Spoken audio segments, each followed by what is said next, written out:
അതെ, നാളെ പെണ്ണാളുണ്ട് എന്റെ. നിങ്ങൾ എല്ലാരും വരില്ല. അപ്പൊ നീ ചായ കുടിക്കാൻ തീരുമാനിച്ചല്ലേ? ചായ കൊറേ കുടിക്കേണ്ട വരും. പണ്ട് ചാറ്റ് ചെയ്ത് ചീറ്റ് ചെയ്ത പെണ്ണുങ്ങൾ വല്ലതാണല്ലേ? അല്ലടാ, അപ്പൊ നിന്റെ ലവ് അഫെയറോ? അത് നീ വേണ്ട വെച്ചാ? അത് ഞാൻ വേണ്ടെന്ന് വെച്ചു. നീ വേണ്ട വെച്ചല്ലോ, നിന്റെ കോഴ്സിനെ മനസ്സിലാക്കിട്ട് അവള് വേണ്ട വെച്ചല്ലേ?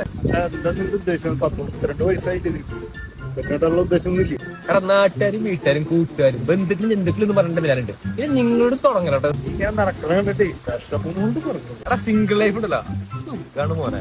എന്തോ എങ്ങനെ സിംഗിൾ ലൈഫ് സുഖാന്ന് പറഞ്ഞിട്ട് തനിക്കിപ്പൊ തന്നെ എത്ര തേപ്പ് കിട്ടി? ഒന്ന് പോയാൽ മറ്റൊന്ന്, അത് കഴിഞ്ഞ വേറൊന്ന്. എടാ, ചെക്കന്മാർക്ക് ഇപ്പൊ 30 വയസ്സായി എന്ന് പറഞ്ഞാലേ പെമ്പിള്ളേരെ വിചാരം കളവന്മാരായി. അതെ, 30 വയസ്സ് വരെ സിംഗിള്, അത് കഴിഞ്ഞ അങ്കിളാണ് മോനെ. അതെ, നീയൊക്കെ അങ്കിളായി. എടാ, താൻ അങ്കിളിന്റെ കാര്യം പറയരുത്. 36 വയസ്സായി തന്നെ 17 വയസ്സിൽ പെങ്കൊച്ച് അങ്കിൾ എന്ന് വിളിച്ചു. ആ പെങ്കൊച്ചിന്റെ അപ്പനെ അമ്മേനെ കുടുംബക്കാരടക്കം തെറി വിളിച്ചോ താൻ. അതും പോരാണ്ട് 4 പെമ്പിള്ളേരെ ഒരുമിച്ച കണ്ടു കഴിഞ്ഞാ കല്യാണ മോതിരം മറച്ചിടുന്ന കിടത്താൻ. നിങ്ങൾ 3 പേര് ഏജോറായി. നാളെ എന്റെയാണ് പെണ്ണുകളില്. അതിനൊരു പ്ലാൻ പറ. പ്രത്യേകിച്ച് പ്ലാൻ ഒന്നുമില്ല. നാളെ നമ്മൾ പോണു, പെണ്ണിനെ കാണണു, ലഡു ജിലേബി കഴിക്കണു, ചായ കുടിക്കണു, പോരുന്നു. ഈ ലഡും ജിലേബിയൊന്നും പറ്റില്ലട്ടാ, ഷുഗറാണേ. ഈ കാണാൻ കൊണ്ടോണ്ട, ബാക്കി പ്ലാൻ പറ. ബാക്കി എന്നിട്ട് എല്ലാ ആഴ്ച പരിപാടി തന്നെ. അപ്പന്റെ കല്യാണം നടക്കില്ലേ?